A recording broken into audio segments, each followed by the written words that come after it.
While 40% of general population might experience burnout, up to 80% of autistic people experience burnout.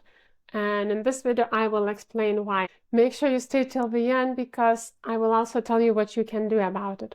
This video consists of two parts. In this first part, I will tell you about the external factors of autistic burnout, and in the second part, I will tell you about the internal factors of autistic burnout. So make sure you subscribe if you don't want to miss when the second part comes out. The first reason is social environments. Everywhere you go, everything you do, you have to be social. You have to do small talk in the queue, in the supermarket, at work, when you pick up kids from school.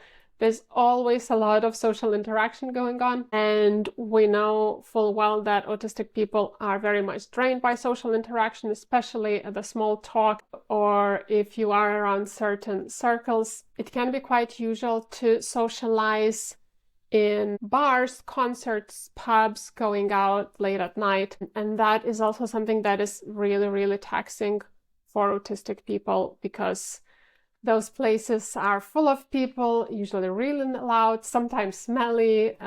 They might have like flashing lights there if it's a nightclub, etc. I remember there was a time where no matter who wanted to socialize with me or what we wanted to do, we would always need to kind of go to a bar and get a drink and start from there. And I never wanted to do that. Most of the time I just refused. The second cause is sensory stimulation. That's no surprise. Everywhere we go, we quite often will have noise, bright lights, smells, other people. We often have to wear clothes or shoes that aren't always comfortable, but are expected in certain situations. And this really tires us out because sensory triggers cause stress response in our body. We need to find ways to calm ourselves, to carry through, push through the unpleasant situations, and that costs us energy. The third cause is lack of understanding or judgment from other people. When other people judge us for who we are or what we experience, this might create feelings of being defective, being faulty, which is of course no fun. Might send an autistic person into an overthinking loop, into depressive mood, anxiety, etc. Together with that often comes gaslighting, when people say, oh, this is not so loud, or why are you so tired, or you should be able to just like be patient for a little bit.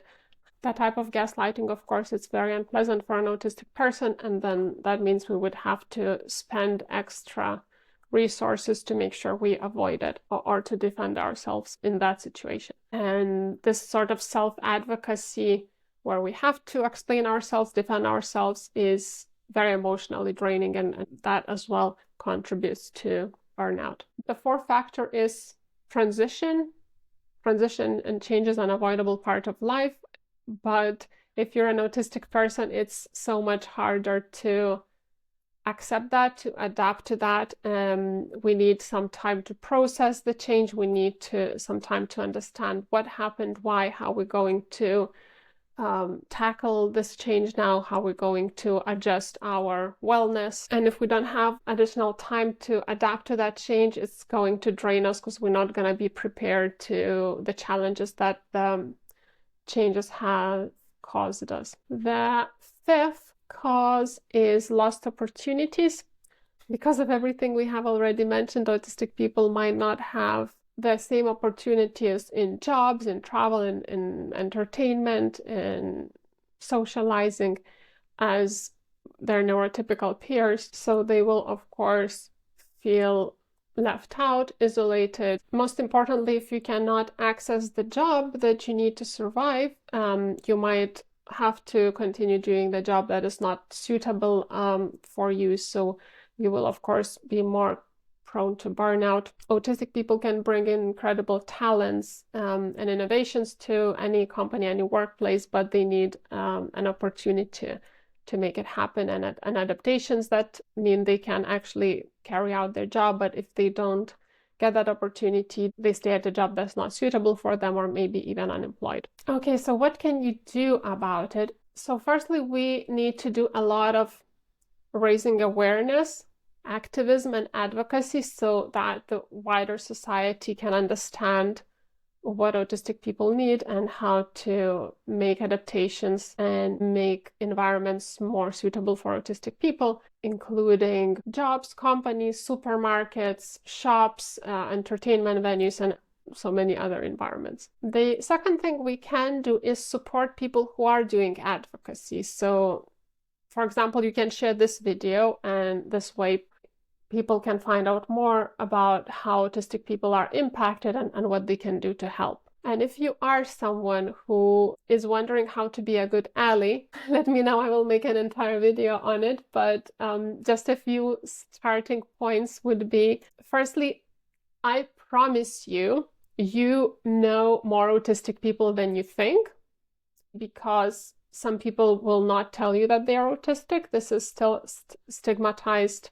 condition. A lot of people do not know themselves. There's a lot of late diagnosis or misdiagnosis. So always remember that, and do not, please do not have this thinking that if somebody needs something, they will have to tell me that they're autistic and they will need something, because that will rarely happen. As cliche as it sounds, the first thing you can do is just generally be kinder, more understanding, and more supportive to everyone around you, because you never know who might be autistic or who might have whatever going on or what shoes someone is in, right? The second thing you can do is to ask people, how can I best support you? And not just autistic people, ask everyone. If you see anyone is struggling, just ask them, right? It's, again, common human decency, okay? And the third thing is consider autistic people when you are planning anything, okay? Do we actually need blasting loud music? Do we need bright lights, flashing lights? Do we need to do this get together in a bar? Can we do it in a park? Can we do it at home? Can we do a casual lunch rather than late night drinks? Or maybe you can start with casual dinner and people can go for drinks if they feel like, right? So these are just 3 starting points. There's so much more. Comment below if you'd like me to make a video on how to be a good ally. Okay, so these are the 4 external causes of autistic burnout. Of course, there is so many more factors. Comment below if you resonate with them or if you'd like to add anything to this list. Like and subscribe if you found this video useful, and make sure you watch part 2 around internal causes of autistic burnout.